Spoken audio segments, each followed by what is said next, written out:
One of the places that anybody would go to if you are a religious person, you're a spiritual person, or you're a holy person, and you want guidance and advice and all of the things you seek, safety, comfort, spiritual knowledge and groundness, is church, right? You want to go to your pastor, you have meetings with him to talk about things that you're going through, whether it's a couples therapy, whether it's things you're going through financially, physically, emotionally, psychologically. You book a meeting, you sit with your pastor, and you feel like this is somebody that you can trust. Well, these days, that is certainly not the case, is it?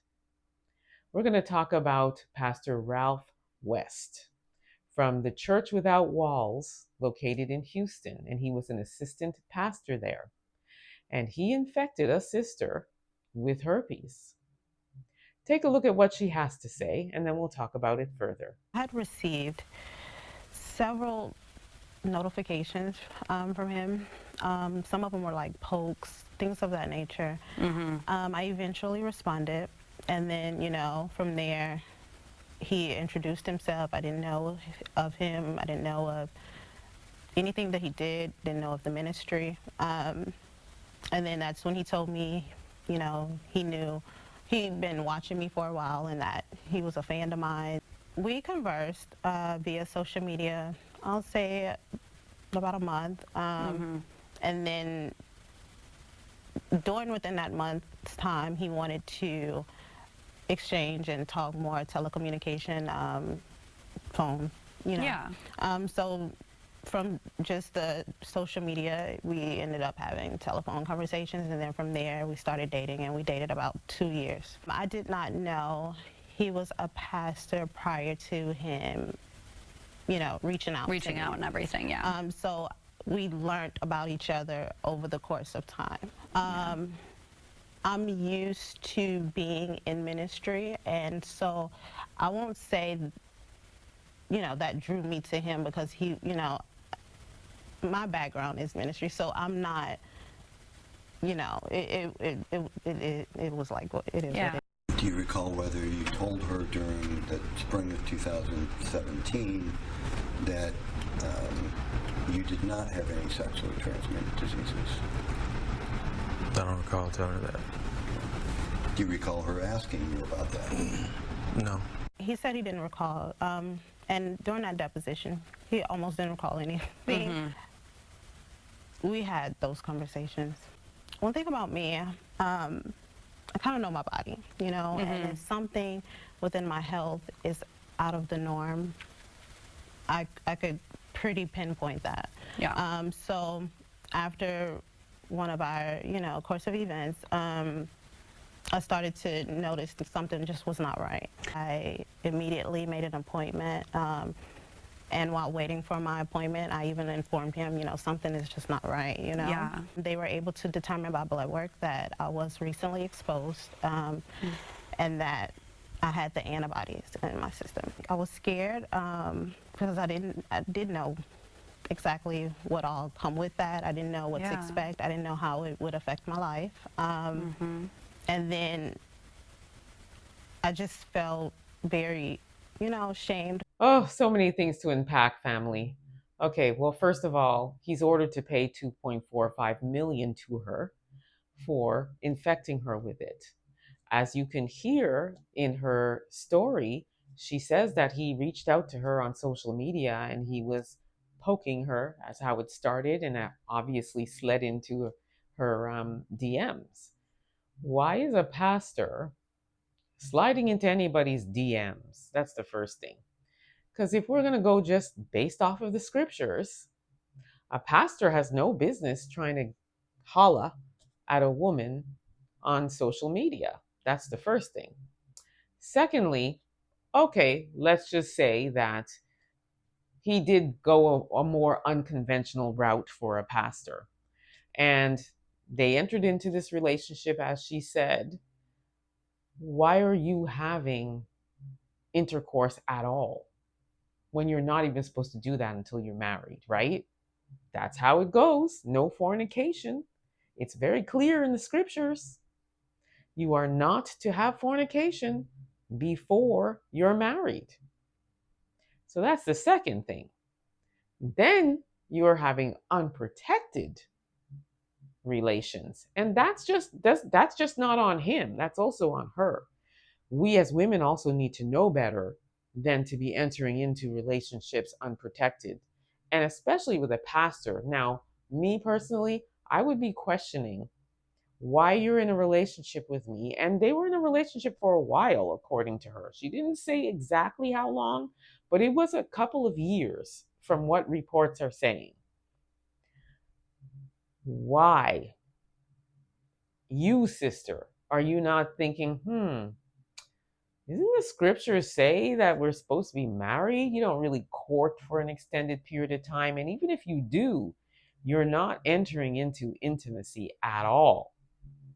So I would be looking at him sideways. And then it turns out that she wasn't the only person that he was involved with. He also didn't tell her he was a pastor initially.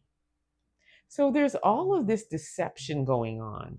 And again, this is supposed to be a pastor who's up here focusing on, or at least should be up here focusing on winning souls. But that's not what's going on, is it? He's out here fool-la-lying with a bunch of different women and infecting them.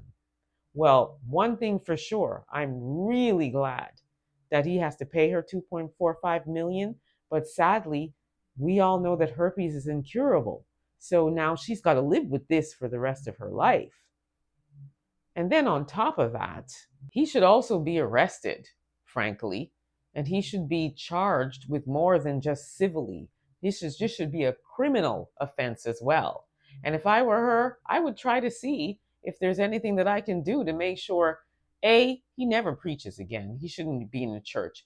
And I get it. We're not perfect. None of us are. But according to her, he was not faithful to her, and he quite possibly knew that he had it. So knowingly doing it is another offense as far as I'm concerned. And so shame on this pastor. And this is why I personally am really reluctant to go to churches, because there's so many false prophets out here. This is not the first story of a pastor doing this. It won't be the last. There are pastors all over here doing such dirt to congregation members. If they're not stealing money from them and using it to fund their lifestyle and a lavish lifestyle, like Bishop Lamore Whitehead, who recently was sentenced to jail, or they're just hanging out with people like Diddy, like TD Jakes, taking part allegedly in these freak off parties. Even if that's true or not, one thing we know for sure, we have seen TD Jakes at Diddy's parties with alcohol on the tables, Diddy's head on his shoulder in pictures and stuff. There is no reason why a pastor should be in a place like this unless you are a false pastor and a false prophet. And so there's so much of that out here. And even the sinner doesn't want to be in church. And why would they when you hear this kind of stuff going on a regular basis? So to this pastor, Ralph, shame on you. And you will have to face God. So I hope and pray that you repent for your wrongdoings and make sure you go down in water and get baptized the right way and change your ways. And to this sister, God bless you. I'm sorry this happened to you, but you also should know better than to be entering into any kind of relations with a so-called pastor who should know better. And she also said that she grew up, in the church and stuff. So she should know better as well. It takes two. Without her, this couldn't have happened, right? And when I say that, I mean without her having consensual relations, this wouldn't even have happened. He can't, unless he has a partner, it's not going to take place, right? And so it takes two. So, we have to be smarter as women. We have to be smarter as men. And we have to, especially when you're entering into something that involves no protection, you have to be careful. Abstinence is always the best thing. But if you do choose to engage, then you want to make sure you take all the necessary testings to know whether or not both of you are clean. And that should just be standard operating procedures. Yet these days, everybody is just so lackadaisy and just irresponsible. And it's these are the kind of things that can happen. So we have to be careful. And that goes across the board. I am not just picking on the man, and I'm not just picking on the woman. Like I said, two to tango. So both parties need to exercise wisdom and better sense. Let me know what you all think about this. Don't forget to like, subscribe, also comment down below so that we can keep this conversation going. Also share the content. And until next time, see you again. Please be safe, everyone. Peace be.